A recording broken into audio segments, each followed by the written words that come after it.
புதைபொருள் ஆராய்ச்சியின் கண்டுபிடிப்புகள் எல்லாம் பரிசுத்த வேதாகமத்தில் சொல்லப்பட்டுள்ள சம்பவங்கள் எல்லாம் உண்மையானவையே என்பதற்கு சான்று பகர்ந்து கொண்டிருக்கின்றன.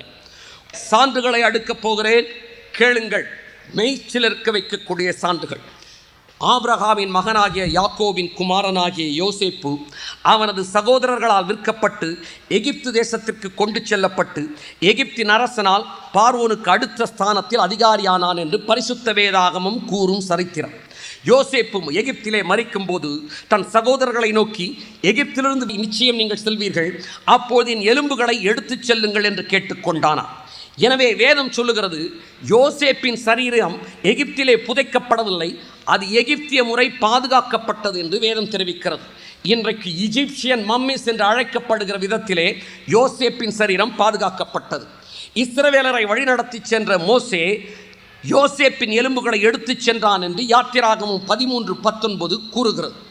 அதற்கு பல நூறு வருடங்கள் கழித்து எழுதப்பட்ட யோசுவாவின் புத்தகம் 24ஆம் அதிகாரத்தின் 32ஆம் வசனத்திலே சீகேம் என்ற இடத்திலே அந்த எலும்புகளை அவன் அடக்கம் பண்ணினான் என்று வேதம் தெரிவிக்கிறது.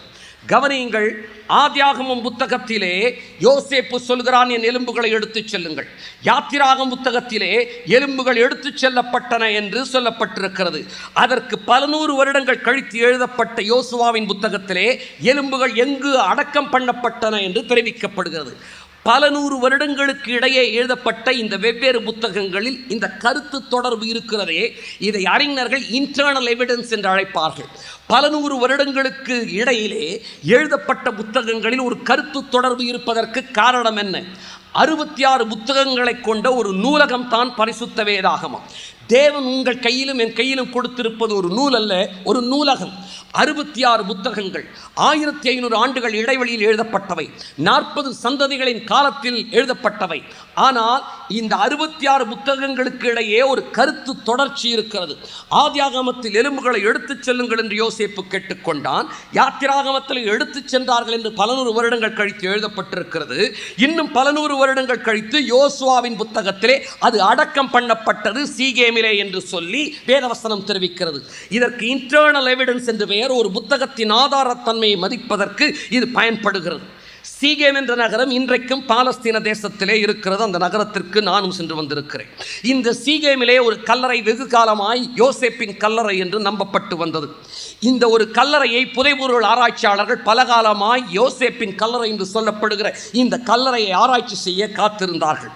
சமீபத்திலே இந்த கல்லறையை புதைபொருள் ஆராய்ச்சியாளர்கள் தோண்டி ஆராய்ச்சி செய்ய பார்த்தபோது வேதத்தின் சரித்திரத்திற்கு ஏற்ப எகிப்திய முறைப்படி பாதுகாக்கப்பட்ட ஒரு சரீரமும் எகிப்தின் ராஜாவிற்கு அடுத்த முதல் ஸ்தானத்தை வகிக்கின்ற அதிகாரியின் அடையாள வாளும் இருந்ததை கண்டுபிடித்தார்கள். எனவே இது யோசேப்பின் கல்லறை என்று புதைபொருள் ஆராய்ச்சியாளர்களால் உறுதி செய்யப்பட்டுள்ளது. மிகவும் சர்ச்சைக்குரிய இடத்தில் இக்கல்லறை இப்போது இருப்பதால் புதைபொருள் ஆராய்ச்சிகள் இன்னும் இங்கு தொடரப்பட முடியவில்லை.